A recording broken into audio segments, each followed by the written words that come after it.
time to start our seeds. I'm gonna start them indoors and get them ready for spring. If this is your first year starting seeds, stick around. We're gonna walk through that whole process. See you in the house.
Well, the first thing you're going to do whenever you get ready to start your seeds is you got to plan out your garden and determine what you want to grow this year. And what you want to do is do some research on what's going to grow well in your zone, and get on your favorite YouTube channel, hopefully that's ours, and look at some of the vegetables that we grew throughout the year, and it may give you an idea, hey, I might like to grow that myself. And you pick out and make yourself a list of the interesting vegetables that you think you want to try to grow this year. Make sure they'll grow in your zone, and then go to your seed companies and order your seeds. And you want to order them in advance so they don't sell out. So what I usually do, I got 3 of my favorite seed companies I wanted to show you. The first one is the Baker Creek Seed Company. This is a good company to work with. They have a lot of rare and heirloom varieties, which I like because I like the unusual stuff. Here's another pretty good one, is Johnny Seeds. I order a lot from Johnny Seeds. And this is another one called Kitazawa Seed. This is where I get a lot of my Asian vegetables. They're pretty cool Asian vegetable seeds. And it works out because Nancy's Asian and she just happens to like Asian vegetables. So everything's in the plus column on that one. After you've determined what you like and what you want to order, you need to know how much to order. So what you do is you lay out a plan and list all your vegetables, and you can do this on a big fancy piece of paper, or I just do it on a little piece like this because I know how big my garden is. I know how much room it takes. So right here I got a list of all my seeds that I'm going to grow and what company I ordered them from, and then I figure out what rows I have and how I want to orient them in the garden, and then I know about how much I want to order. And it really doesn't take a lot of seeds to make a lot of vegetables, so don't go buying a whole bunch of packs. Like one pack does plenty. So this is my earth garden, has everything I'm going to grow in my earth garden. Then I also make a list of everything I want to grow in my containers, and also make a list of everything I'm going to grow on my trellises and in my raised beds. So that kind of gives me the whole idea of the plan for the year. Nothing fancy, just have to have a starting point. So that's how we get started. Well, the big day finally gets there and you start getting your seeds in the mail, and it gets very exciting. And the first thing you want to do is, when you receive all of your seeds, is you need to separate your seeds out on how you're going to plant and by your planting date. Here's how I do mine. These are the seeds that I want to start indoors in the first week of February, because these peppers and these eggplants, they take a little bit longer to get the plant up ready to transplant. So I usually make these my first early starts. These plants, my cucumbers and my cabbages and my melons, these I can start in the first week of March because they like the weather real hot. So there's no sense in starting these too early. I want them to, the idea is to start them, get them up to their true leaves, get them hardened off, and put them right into the garden. I don't want them to have to sit in the trays too long and get root bound. So it's critical that I start this in the first week. These seeds I'm going to start indoors about the same time, first week of March. And these are, I'm going to be transplanted to containers, so I don't want them to sit in these little starter cups too long. This will be my lettuces and my spinaches and stuff like that that I intend to use in containers. The next one is the ones I'm going to direct sow straight into the containers. These are my extra dwarf pak choys, my specialty radishes, things like that that are fun to grow in containers, but I wait until it's time to grow these. This will be after my first frost date. So this will be out there in late April. So I'll save those for later. Here's some that I'm going to direct sow straight into the earth garden. So these will be way out in May. These are my beans and specialty daikon radishes. There's no sense in trying to start these in seed starter trays because I can do these direct sow. And the way I start my start dates is I look up when my last predicted frost date is, and there's all kinds of little places you can Google up and find out when your last predicted frost date in your area is. One I like is called davesgarden.com. It's nothing fancy about it. It's got a search engine on it that you can put in your zip code, and it tells you what your frost date is pretty close, pretty accurately for your exact area. And that's the one that I use to determine that my last frost is April the 25th, I think it is. So when I get ready to plant my seeds, knowing that I need 8 to 10 weeks to get these things planted, get the root development, get the true leaves, leave me plenty of time to go outside and harden them off in the hardening table and get them up where they're really established. 8 to 10 weeks is plenty of time. So coming back from my April 25th date, that tells me that if I start these my last first week of February, then that should give me plenty of time. And that's how I know that I'll start these in my first week of March. So that's how I do that. So let's go outside. I'm going to take these Korean hot red pepper seeds. I saved these from last year from our red peppers, and let's just actually plant a tray of seeds and show you the process that I go through of how to actually plant your seeds. Okay, we're outside at the planting table. If you want to stay in good graces with your wife, do this part outside.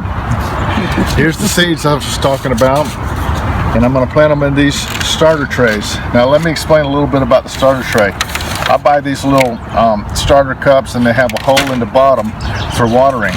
Then I have a carry tray that has no holes, no drain holes. The reason for that is I can fill this tray up about a quarter or a third of the way, and I put my seedlings inside of here and they float and they absorb the water from the bottom. That way I don't have to water from the top, which causes me to float my seeds and make a mess in the house. So whenever I want to water, I just take one of these trays, take it out, I pour the water in, put the cup back. I'll demonstrate that when we get in the house. Now, there's one problem that I always run into when I'm starting my seeds inside, and that's fungus and fungus gnats. They're terrible, and especially in the wintertime, because when you have damp soil and it's inside and it's a wintertime, it's ripe for fungus to just thrive. So the best thing to do is to be proactive on the fungus instead of reactive. And the way I do that is I use this neem oil. This is a natural oil that I use to combat those gnats, and I do it in advance before I get them so that it can kill them before they really get going and laying eggs. So what I do is I take the trays and I spray those trays on the bottom side real good. And I spray inside the tray pretty good.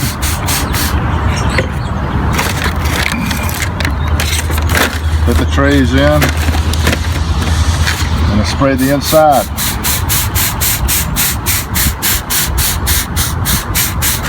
There we go. Next step, I use my potting mix, and I just get whatever's on sale at my local nursery, because I'm on a fixed income, so I don't try to get too fancy with it. I just want something that is going to hold the moisture in. So I put this in.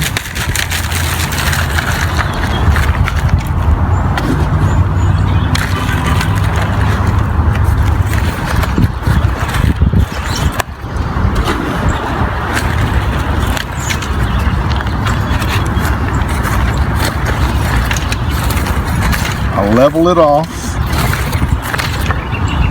then I dampen it.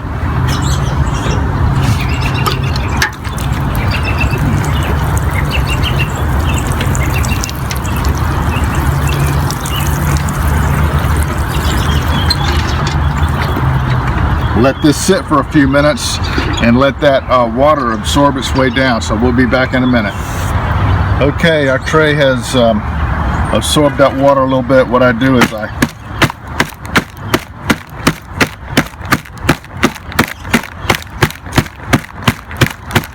that packs that down a little bit.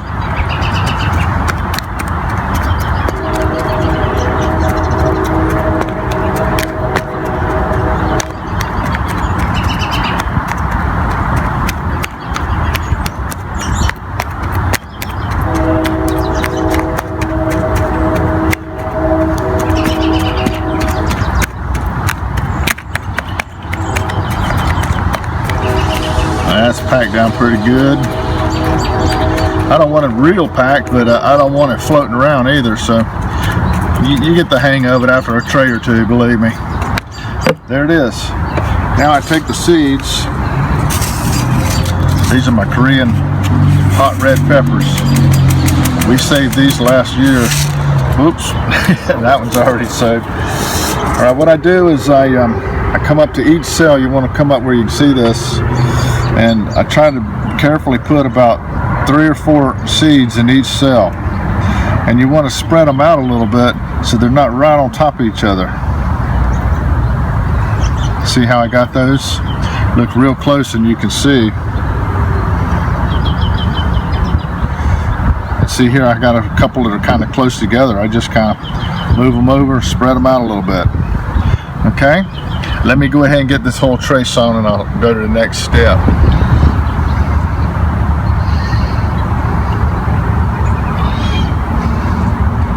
Okay, I got it all my seeds sewn in all of the cells. The next step is I'll take the soil, I cover up a little bit more.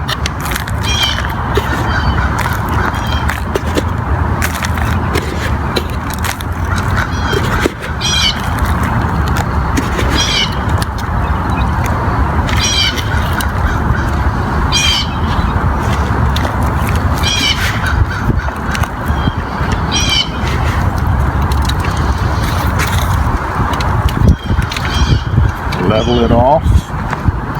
Got to be real careful because you don't want to do it so hard that you pull up your seeds.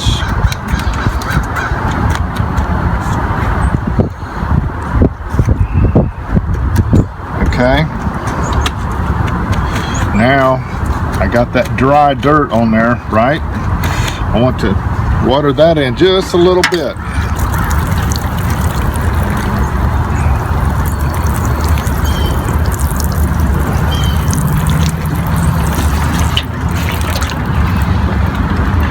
Let that absorb in and we'll be back in just a minute.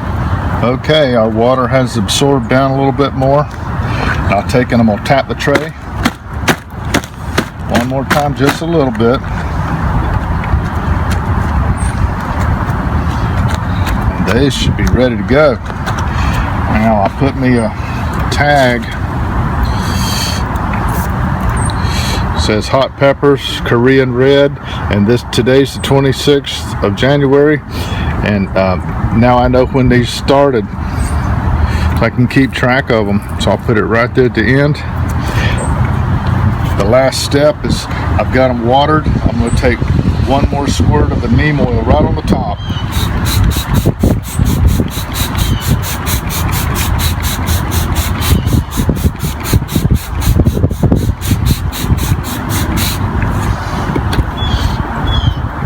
That should be it. Let's take it in the house and I'll show you the next step. Okay, we got it out, planted outside. We got back in the house, and we put the neem oil on there to take care of the fungus gnats. And the fungus gnats are called fungus gnats for a good reason. They're attracted to fungus. And one of the things that I like to do to try to avoid getting fungus is, after I've got my tray set, I've got it watered, is I use cinnamon. Now, cinnamon is a natural fungicide. So I put this cinnamon on here, all on the top. You can come up close and take a good look at how I'm getting that on there. See how I got a good, I color it where it's kind of the color of cinnamon, so you see it. See there? Okay, that's done. The other thing is we have to add the water to the tray. So I take out my end piece.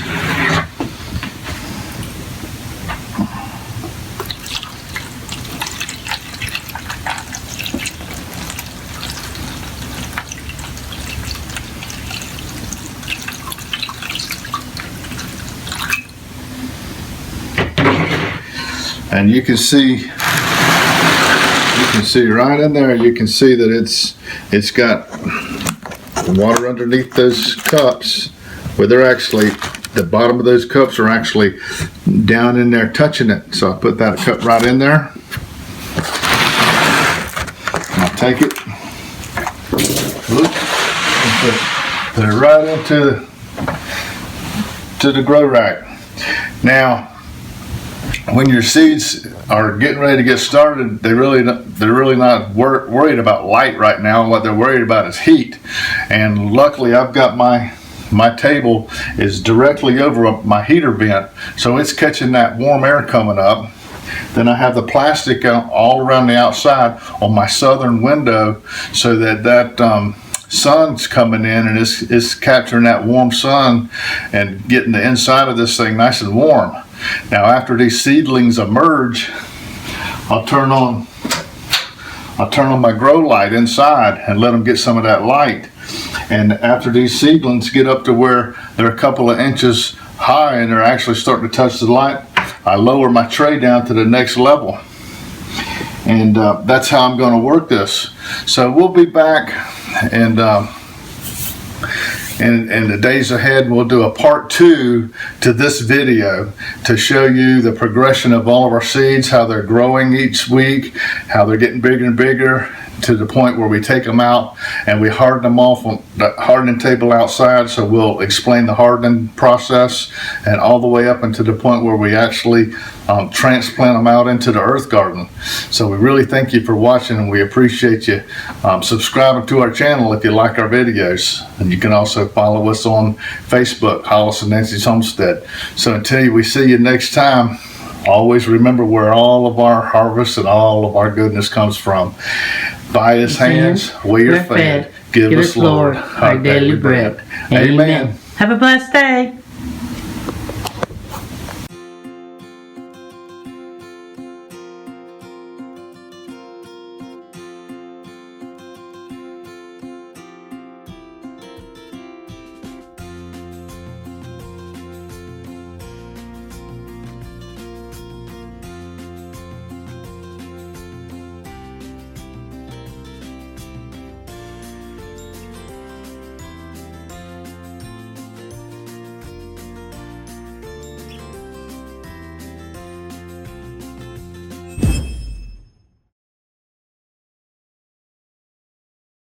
Thanks for watching our videos. We really love making them. If you like our videos, Please like our Facebook page to get the latest tips and tricks.